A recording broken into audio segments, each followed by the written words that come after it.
राजस्थान की राजनीति में हर दिन कुछ नया देखने को मिलता है और इस बार सारा ड्रामा कोर्ट रूम में चल रहा है। हम बात कर रहे हैं देवली उनियारा के निर्दलीय प्रत्याशी नरेश मीणा की, जो पिछले 5 महीने से जेल में। अगर आपने उनके और वीडियोस नहीं देखे हैं तो आई बटन पर क्लिक कर देख सकते हैं। उनके समर्थक और पेरेंट्स को 19 अप्रैल को उनकी जमानत की उम्मीद थी, लेकिन एक बार फिर से दिल टूट गया क्योंकि कोर्ट ने सुनवाई टाल दी। अब मामला पहुंच गया है 23 अप्रैल पर और सबकी नजरें टिकी है इस तारीख पर। लेकिन आखिर बार बार पेच क्यों फंस रहा है, चलिए जानते हैं पूरी कहानी।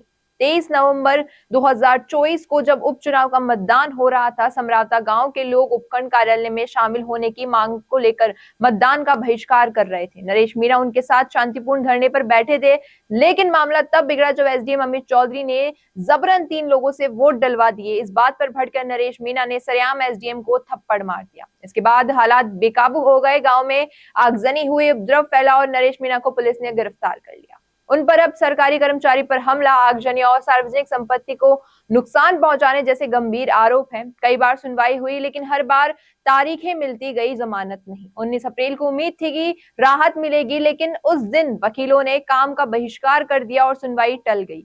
अब 23 अप्रैल को ये मामला फिर से कोर्ट में सुना जाएगा। सवाल यह है कि क्या इस दिन नरेश मीणा को राहत मिलेगी या फिर कानून का शिकंजा और कस जाएगा। ये केस अब केवल कानूनी नहीं बल्कि सियासी मुद्दा भी बन चुका है। एक निर्दलीय उम्मीदवार जो जनता की आवाज बनने निकले थे, अब खुद हिंसा के आरोपों में फंसे हुए हैं। उनकी छवि, उनकी राजनीतिक साख, सब कुछ इस केस से जुड़ चुका है। 23 अप्रैल का फैसला न सिर्फ उनके लिए बल्कि राजस्थान की राजनीति के लिए भी अहम साबित हो सकता है। तो दोस्तों, आपको क्या लगता है कि नरेश मीणा को राहत मिलनी चाहिए या नहीं, या फिर कानून को अपना काम करने देना चाहिए?